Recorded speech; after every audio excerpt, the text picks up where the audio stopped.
Sziasztok, Fritz Veronika vagyok, és hoztam nektek ma 10 olyan rockzenekart vagy előadót, akik szerintem méltatlanul értékeltek. Fontos megjegyezni, hogy ez nem egy visszaszámlálás, nem egy sorrend, egyszerűen csak egymás mellé pakoltam 10 olyan projektet, ami szerintem sokkal több figyelmet érdemelt volna, mint amennyit végül kapott. A videó leírásában megtaláljátok majd a YouTube linkeket, amennyiben szeretnétek zenét is meghallgatni tőlük. Kezdjünk is bele! A Full Blown Rose egy amerikai rockzenekar volt, akiket legtöbben a True Calling című sorozat főcímdala a Somebody Help Me révén ismerhetnek.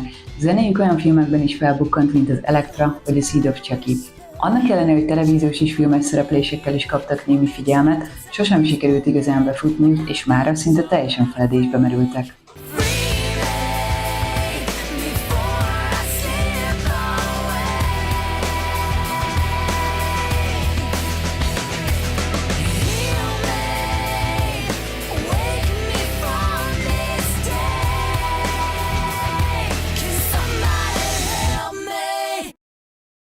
Az olaszországi Catania-ból származó Wake Up egy gótik és alternatív zenekar volt. Egyetlen nagy lemezük, a Stereotype 2006-ban jelent meg, és a gótik rock, az alternatív metal és az elektronikus zene elemeit ötvözte.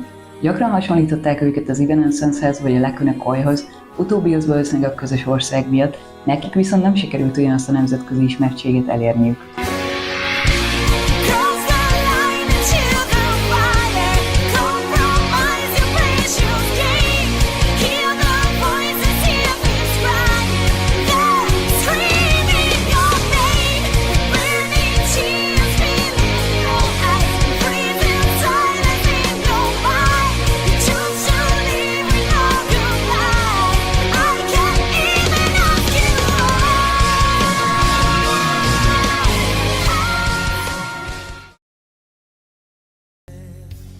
A Dry Cell egy amerikai nu metal zenekar volt, amely a 2000-es évek elején kisebb kultikus rajongótáborra tett szert. Debütáló albumunk a Disconnected ugyan elkészült, de kiadói problémák miatt hivatalosan soha nem jelent meg. Ennek következtében dalaik főként az interneten és rajongói megosztásokon keresztül terjedtek. A nu metal korszak egyik legismertebb elveszett zenekarává váltak ők.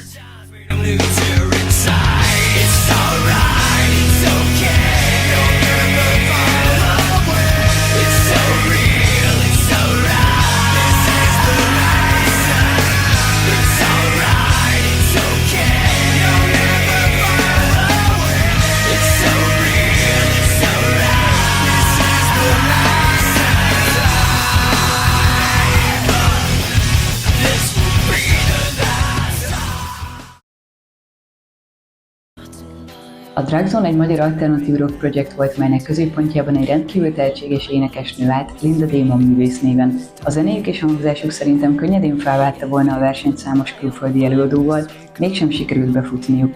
Igazából itthon sem. Ennek ellenére máig az egyik legnagyobb magyar zenei rejtett kincsnek tartom őket.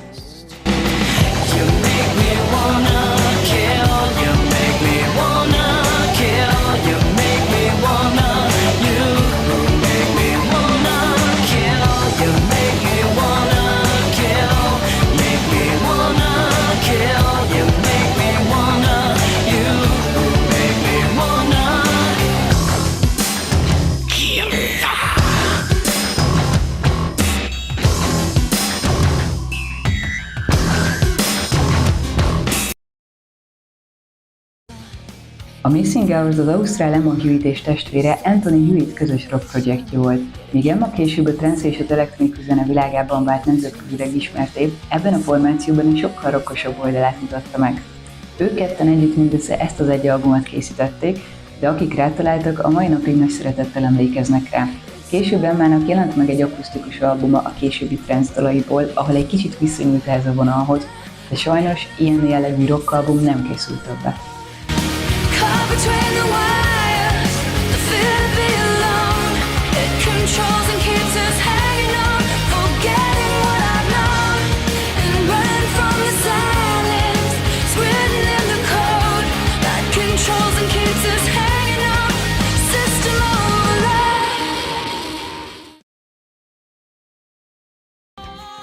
A hetedik érzék egy magyar underground rock zenekar volt, amelyről meglepően kevés információ maradt fent. Néhány demo felvételük terjedt az internetes rockos közösségekben, és ezek elegendőek voltak ahhoz, hogy egy kisebb, de lelkes rajongótábor alakuljon ki körülöttük. Ma már szinte rejtélyőzi őket, és leginkább azok emlékeznek rájuk, akik annak idején véletlenül rábukkantak a dalaikra. Ha tudtok róluk valamit, kérlek írjátok meg kommentben, mert kíváncsi volnék, hogy mi lett velük. Elvesztek, ha nem hagyod, hogy újra érezzed, mint égi el, még benned él a régi fény. Add hát nekem, hogy elvigyem, s velem legyen. Add hát nekem, tűzjárta át, lelked szalad. A Black Club egy amerikai alternatív rock duó, amelyet Paul Durham és Andy Ellis alapított. Zenéjük számos filmben, sorozatban és videójátékban felcsendült az évek során. Sokan valószínűleg hallották már valamelyik dalukat anélkül, hogy tudták volna, kik állnak mögötte. Leghíresebb daluk talán a Keep Myself Awake, amit a Buffy a vámpírok réme sorozat rajongói biztosan ismernek. It's always cold, it's always day. You're always here, you always say I'm alright, I'll be okay. If I can keep myself awake, keep myself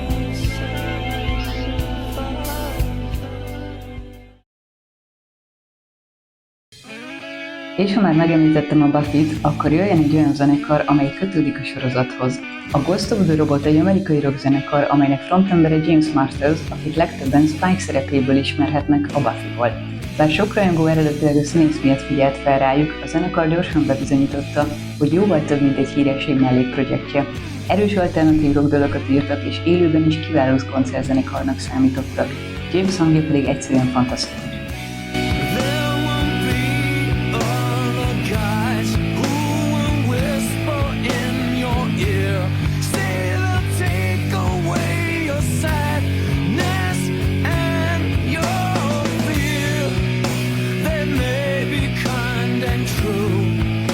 They may be good for you, but they'll never care for you more than I do.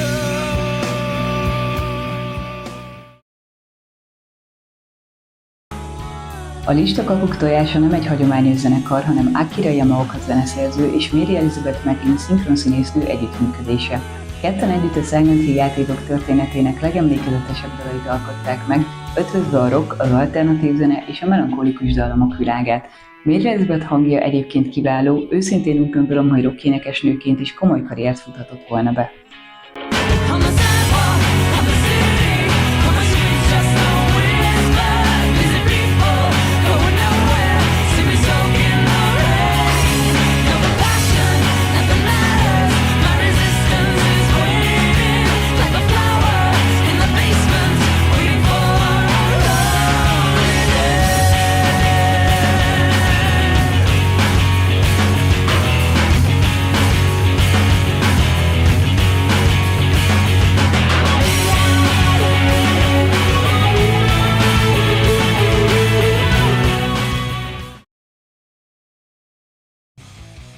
A The Butterfly Effect egy ausztrál alternatív és progresszív rock zenekar, amely Brisbane környékén alakult a 90-es évek végén. Hazájukban komoly sikereket értek el, több albumuk is jól szerepelt a listákon, és hűséges rajongótábort építettek ki maguk köré. Nemzetközi szinten azonban sosem kapták meg azt a figyelmet, amit sokak szerint megérdemeltek volna.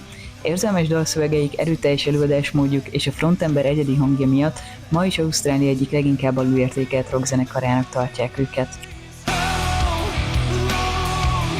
We've been trying to reach you. We all fall down like this sometimes. Trying to reach you. I'm trying. Ez volt tehát 10 előadó zenekar projekt, aki szerintem sokkal-sokkal több figyelmet érdemelt volna. Amennyiben van olyan kedvenc előadód, aki kevésbé ismert és szerinted helye lett volna ezen a listán, kérlek írd meg kommentben, mindig örülök, hogyha új zenéket fedezhetek fel. Köszönöm, hogy velem tartottatok, találkozunk legközelebb. Sziasztok! A videó leírásában megtalálta egy... Nehéz szó. Találkozások. Na jó, akkor húzzunk neki még egyszer. Sziasztok! Szia! Már ezt ilyen elbaszom.